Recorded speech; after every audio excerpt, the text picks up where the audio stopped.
Sports to the bone family. Back at it, back at it, back at it. Welcome back to the channel.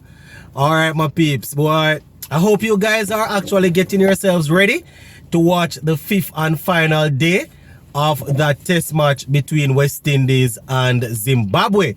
It's going to be a good one, my peeps. You know, it's definitely going to be a good one. So, hope you guys are getting ready. Anyways, in this video, gonna switch our focus from that test match, and we're gonna talk about a couple of other things cricket related. We see where the former West Indies pacer Franklin Rose did an interview recently, and he was basically encouraging the players to change their attitude towards representing the the West Indies team. So we're gonna go through that interview. Plus, we're going to take a look at a couple of the West Indies women who have listed in the IPL auction. Quite a few of them, my peeps. Over 20 of them have their name in the women's IPL auction that is coming up. So we're going to talk about that. Plus, our left arm pacer, Obed McCoy.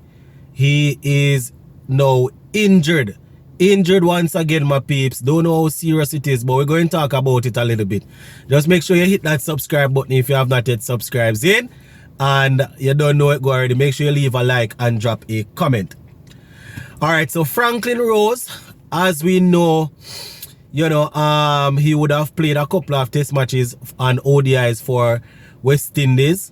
You understand? I think in the late 90s, early 2000s. And he recently did an interview, and he was basically saying that the players need to change their attitude as it relates to representing the region. Saying that the players need to aim to become role models. You understand? So they need to make sure they are setting a good example. I was reading the article, and I was reading some comments under the comment section. And quite a few people, they were saying that it is quite rich coming from him that he's saying all of this. But I am going to look at it from a different angle. I am going to look at it from the angle that he probably wasn't the most popular man in the dressing room when it comes on to having the right attitude. But I'm going to look at it and say that he's now a grown man. He's into coaching.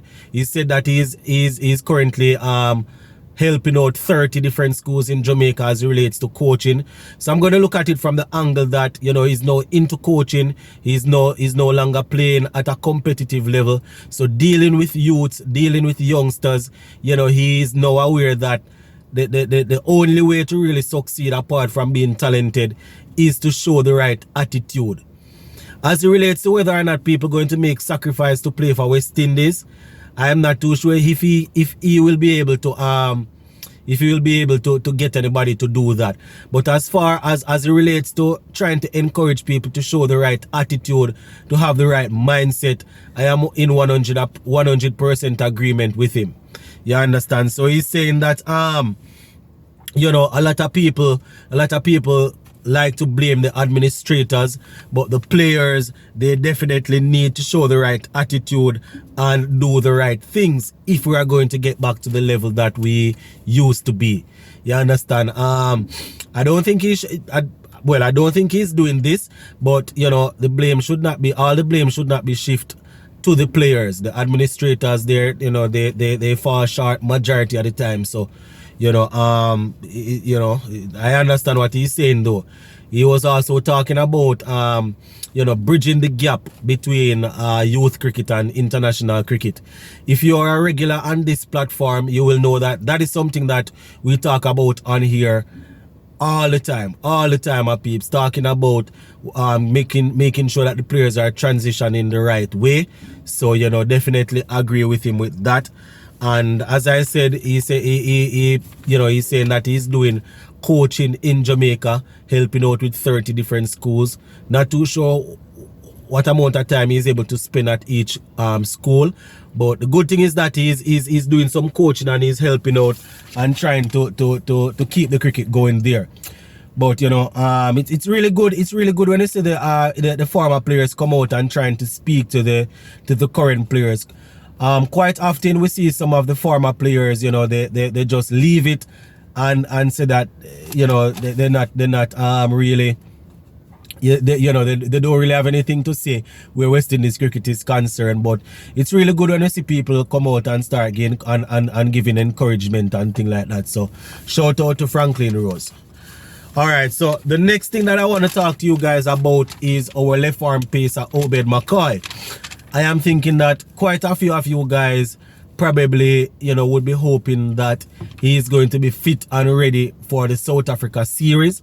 We have a red ball and white ball series coming up against South Africa, but based on what we are seeing here, my peeps, earlier today it was reported that he has withdrawn from the rest of the South Africa T20 League because of injury. Not too sure as yet, it's early days. So hopefully by the end of today into tomorrow we can get some specifics as it relates to what type of injury, how serious it is and all of that. But if he has withdrawn from the rest of the tournament, I am imagining that it's probably serious enough to keep him out of the rest of the tournament. So go and continue to monitor it, go and continue to keep a close eye on it, and hopefully he will be up and running and ready to go for the next for South Africa series. It's all the way in March, so hopefully he will be ready. All right, final thing before we go, the women's IPL, my peeps, it's coming up, and based on what I am seeing here, over 20 of the West Indians they have listed in the IPL auction, about 22 of them, you understand, Anisa Mohammed, Haley Matthews, Deandra Dutton, all of these ladies, we see Anisa Mohammed said that she taking a break from international cricket, but her name is up in the franchise thing. So obviously I don't know if she was going to have a family, I don't know, but obviously she will be ready in time for IPL because her name is in the auction there. So whatever it is that is keeping her away from West Indies cricket, I am hoping that we'll be able to get her back soon. So she's there.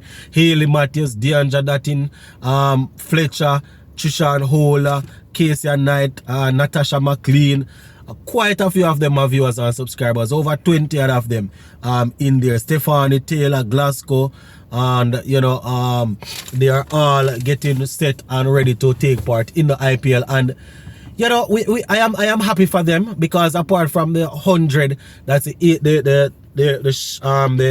league that the English people came up with, apart from that, and I think probably one or two more, they don't have a lot of T20 leagues for the ladies to take part in. We had the CPL thing, the 60 going on the other day. So we want to see the game growing. So the only way we're going to have more ladies turning towards cricket is if they are seeing the ability to go out and earn. So definitely going to continue to monitor this, my peeps, and keep you guys up to date. Not all 20 of them will be picked up, but whoever get picked up, I will definitely come forward and give you guys the info. Go and leave it right here for now, my peeps. Big up on yourself.